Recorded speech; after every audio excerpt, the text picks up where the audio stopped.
El Señor les bendiga, cada uno de ustedes, mis hermanos, ahí en sus hogares, donde quiera que estén. La bendición del Señor sea sobre ustedes. Le voy a invitar a abrir sus Biblias en San Juan capítulo 16, versículo 8. Vamos a concentrar nuestro pensamiento allí en un versículo de la Escritura que dice: cuando Él venga, refiriéndose al Espíritu Santo, cuando Él venga, convencerá al mundo de pecado, de justicia y de juicio. Está hablando aquí de la obra del Espíritu Santo. Vamos a orar primero. Soberano Dios, tú eres nuestro Padre, tú eres nuestro Dios. Te agradecemos por la venida de Jesús, nuestro Señor, a esta tierra, por redimirnos, por salvarnos, Señor, del poder del pecado, por llevarnos, Señor, a un encuentro real contigo, Padre Santo, y por enviar tu Espíritu Santo para que la obra de la redención de la cruz sea afirmada en nuestros corazones y sea ejecutada en nuestras vidas por el Espíritu Santo. Señor, te ruego que estés con nosotros, que tu Espíritu Santo tome control, dominio de mi mente y de mi corazón para exhortar, para edificar a tu pueblo. Me pongo en tus manos en el nombre de Jesús, nuestro Señor. Amén. Bendiciones, queridos hermanos. Bien, entonces aquí está la palabra de Dios, el texto de la Escritura. Cuando Él venga, convencerá al mundo de pecado, de justicia y de juicio. Se está refiriendo al Espíritu Santo ahí cuando Jesús estaba pronto para ir a la cruz del Calvario. Habló con sus discípulos y les dijo: a ustedes les conviene que yo me vaya, porque si yo no me voy, no vendrá el Espíritu Santo. Pero si yo me voy, será enviado el Espíritu Santo a vosotros, y el mismo Espíritu les enseñará todas las cosas, y el Espíritu Santo convencerá al mundo de pecado, de justicia y de juicio. Veamos algunos aspectos de la obra del Espíritu en nosotros. La obra del Espíritu Santo es una obra integral en el ser humano. Obra en nuestro cuerpo cuando nos sana, cuando nos toca, hace una obra en nuestras vidas, pero también está obrando ahí en nuestra alma, esa área de las sensaciones, de los sentimientos, de las emociones.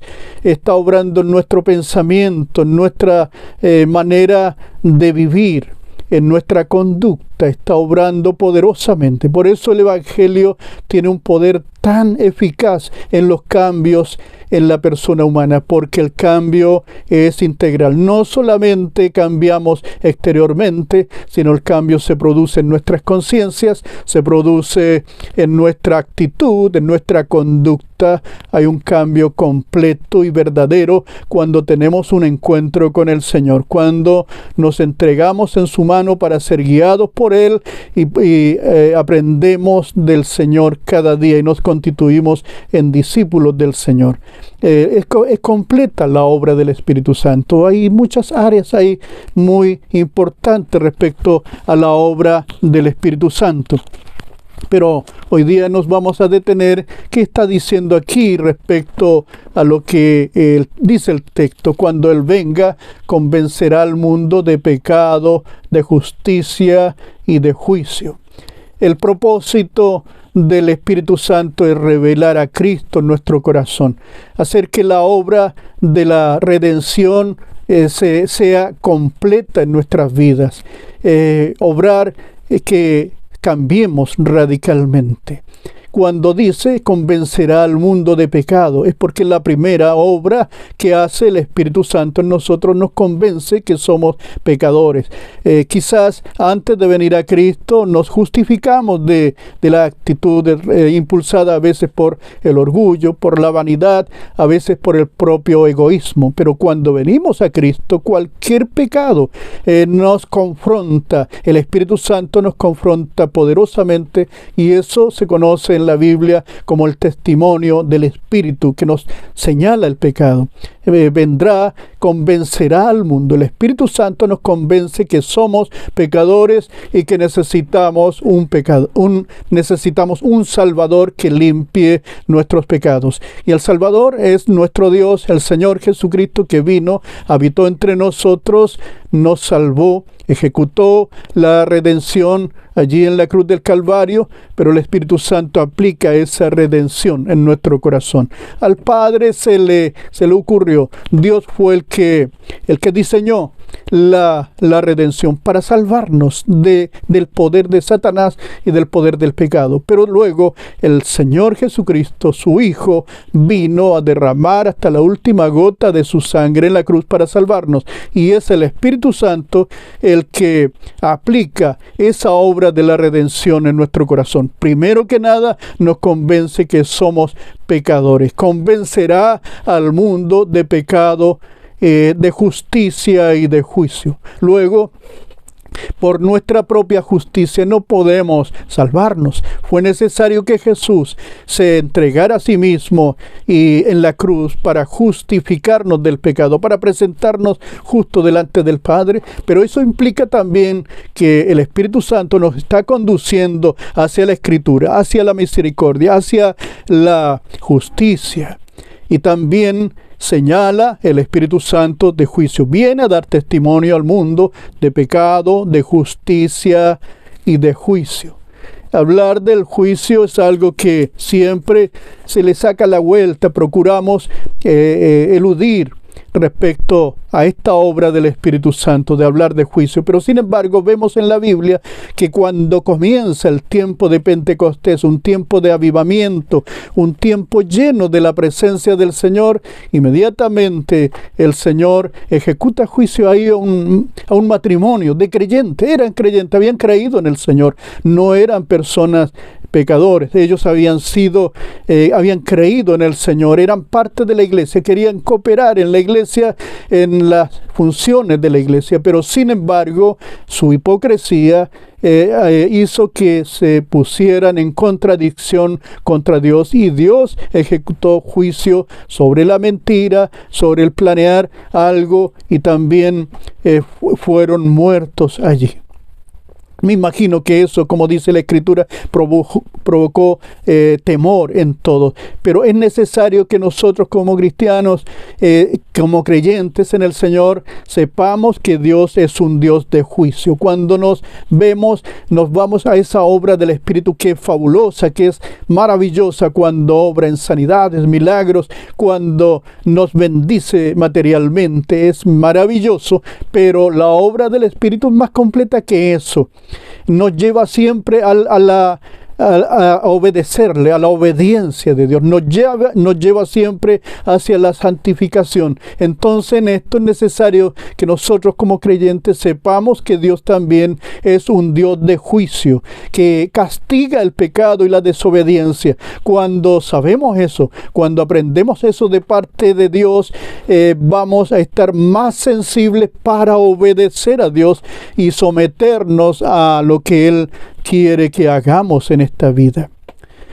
También hablar de los mandamientos en este tiempo, en este evangelio que se ha vuelto un poco liviano. El evangelio real es importante, está escrito en la Biblia, cómo lo predicaron los primeros creyentes, pero es posible que al pasar el tiempo los predicadores hayamos cambiado de alguna manera la palabra de Dios, y las prioridades se han hecho prioridades de otras cosas que nunca fueron prioridad en el pasado. Pero sin embargo es necesario volverse a Dios, amarle a Dios, tener temor a Dios. El temor a Dios es el principio de la sabiduría. Entonces es necesario que sepamos que este Dios está presto para castigar el pecado, para castigar la desobediencia. De repente se juzga cuando hablamos de los mandamientos de Dios, nos dice esta gente legalista. De ninguna manera. Creo que es una aberración decir que cuando alguien piensa que es necesario obedecer los mandamientos, que alguien diga que es una persona legalista. De ninguna manera. El legalista es una persona que coloca otros planteamientos que no son de Dios, y a esos planteamientos humanos le da más seriedad, más validez a lo que Dios estableció como mandamiento. El Señor nos dice que debemos cumplir sus mandamientos. El Espíritu Santo, uno de sus nombres que tiene es Espíritu de obediencia, porque al estar en nosotros nos impulsa a obedecer a Dios. Y que si nosotros glorificamos y obedecemos a Dios, estamos glorificando al Dios Todopoderoso. Por tanto, es necesario que entendamos bien que este Dios es un Dios de juicio, y saber que es un Dios que corrige, que castiga el pecado, va a hacer que nosotros andemos con temor reverente a Dios. Es ese temor, ese respeto al Dios Todopoderoso, que sentimos que Él es absolutamente grande, que nos supera la realidad de Dios en todo, en santidad, en perfección, en poder. Y este Dios pudiera destruirnos si quisiera, pero Él quiere amarnos, quiere sostenernos, que nos dio mandamientos sencillos que nos colocan en una posición de respetar los límites del otro. Mandamientos sencillos que nos ponen en la posición de respetar a nuestros padres, de respetar al prójimo, de respetar la propiedad y todo lo demás del prójimo, y amar a la gente. Entonces, por tanto, es necesario cumplir sus mandamientos. El pueblo de Israel en su tiempo fueron rebeldes, hicieron enojar su Santo Espíritu. Ese aspecto también no lo tomamos en cuenta. Pareciera que la gracia borró los mandamientos de Dios. Parece que la gracia borró la integridad. De ninguna manera. Estamos llamados a vivir en integridad. Estamos llamados para respetar la palabra de Dios y vivir conforme a los planteamientos de Dios. Entonces, esta gente en el pasado se rebelaron contra Dios e hicieron enojar su espíritu, por lo cual el Espíritu Santo, el Espíritu del Santo Dios, se les volvió enemigo y Él mismo peleó contra ellos. No nos encontremos peleando contra el Espíritu Santo. No nos encontremos mintiéndole al Espíritu Santo, porque nos vamos a poner en una posición de juicio. También dice el apóstol Pedro que el juicio vendría a esta tierra primero por la casa de Dios.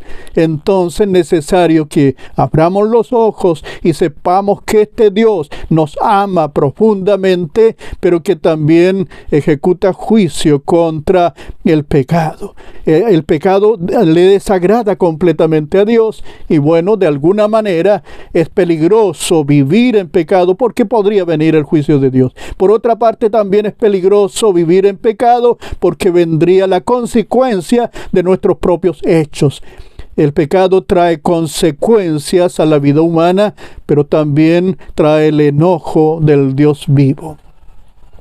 En Apocalipsis tenemos a las 7 iglesias de Apocalipsis. El Señor le exhorta a cada una de esas iglesias, casi a cada una de esas, a arrepentirse. El arrepentimiento es un mandamiento. Cuando estamos en pecado, aunque seamos cristianos, debemos arrepentirnos delante de Dios. Es un mandamiento que no podemos ignorar. Luego, a cada una de esas iglesias que eran cristianas, estaban viviendo en cierta comunión con Dios, un poquito de pecado, otras actitudes que desagradaban a Dios. Bueno, Dios les llamó a que se arrepintieran. Una iglesia que era bien activa en el Evangelio, sí, era activa, había hecho obras muy buenas delante de la presencia de Dios, pero sin embargo el Señor le dice: algo tengo contra ti, que has perdido el primer amor. El amor a Dios, el amor al prójimo, era necesario que la iglesia de Éfeso lo recuperara completamente, y que no se involucrara en teorías nuevas que estaban llegando al Evangelio. Y así a cada una de esas iglesias. O sea, una iglesia muy próspera, la iglesia de la Odisea, una iglesia muy próspera, quizás tenía mucha gente porque tenía muchas riquezas. había hecho énfasis en el éxito, en la prosperidad, pero había olvidado de vestirse de la coraza de justicia. Había olvidado de vestirse de la fe. Y Dios le enseñó que la fe, aunque tiene que ser probada como el oro, es necesario que ellos vivan la fe bíblica. La fe bíblica, como también la manera de vivir de los cristianos. Entonces, es posible que en algún tiempo nos hayamos deslizado del verdadero evangelio, pero sepa que cuando nos hemos deslizado en algo, es necesario volverse con todo el corazón a Dios. Amarle con todo el corazón, pero saber que este Dios es tan inmenso en santidad, tan grande en justicia, que no pasa por alto el pecado, y es necesario que nos pongamos a cuenta con el Señor. El Señor les bendiga, hermanos. Vuelvo a repetir el texto: cuando el Espíritu Santo venga, convencerá al mundo de pecado, de justicia y de juicio. Es necesario estar atento a esta obra del Señor, porque si creemos en la obra del Espíritu Santo, sepamos que Él siempre está llamando hacia la santificación, hacia la santidad, y esto implica obedecerle a Dios, vivir en integridad, no con nuestras fuerzas, pero sabiendo que el Espíritu Santo nos ayudará, y disponiendo nuestro corazón para un cambio radical en nuestras vidas. En algún momento le dijo el Señor en el Nuevo Testamento, allí a través de Saulo de Tarso, le dijo al pueblo: apártense, aléjense de la mundanalidad y vivan para Dios, porque ustedes son hijos del Dios viviente. Habitaré y andaré entre ellos y seré su Dios, y ellos serán mi pueblo. Salid de en medio de ellos, salid de la mundanalidad, salid de la manera mundana de vivir, y vivir para Dios. Y no toquéis lo inmundo. Y yo seré para vosotros por Padre, y ustedes me van a ser por hijos, dice el Dios Todopoderoso. Así que, amados, puesto que tenemos tales promesas, limpiémonos de toda contaminación de carne y de espíritu, perfeccionando la santidad en el temor a Dios. Contaminación de carne es contaminación sexual, cualquier clase de contaminación sexual.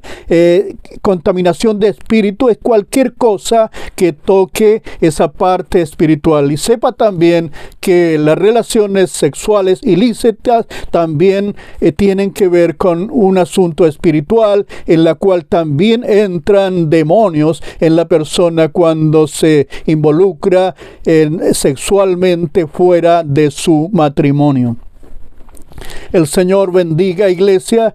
Estamos llamados a agradar a Dios, porque dice la palabra de Dios: perfeccionando en nosotros la santidad en el temor a Dios. Así que el temor a Dios no es un asunto del pasado. El juicio de Dios no es un asunto del pasado. Estamos en la gracia, sí, estamos en la gracia, pero el temor de Dios sigue vigente. Estamos en la gracia, pero la justicia y el justo juicio de Dios sigue vigente, y se verá en Apocalipsis con gran poder el juicio de Dios. La obediencia está todavía, estamos en la gracia, pero es necesario vivir en santidad y en obediencia para Dios, porque el mismo Espíritu Santo es espíritu de santidad y nos está llamando cada día a una vida de obediencia al Dios Todopoderoso. Oremos, hermanos. Santo Dios, tú eres nuestro Dios, Dios Todopoderoso. Te ruego, Señor, que estés obrando en cada mente, en cada corazón. La obra tuya sea poderosa en nuestras vidas. Transfórmanos. Si hay algo que cambiar, Señor, cámbianos completamente. Queremos salir, Señor, del pecado y vivir solamente para ti. Bendice, Señor, esta iglesia de este último tiempo, porque como dice tu palabra, el juicio de Dios vendrá por la casa de Dios, comenzará por la casa de Dios. Bendito Dios, bendice a tu pueblo, guárdale, Señor, en tu nombre. Señor, haz tu obra poderosa en cada uno de nosotros. Bendigo a mis hermanos, sean guardados en el nombre del Padre, del Hijo, del Espíritu Santo. Amén.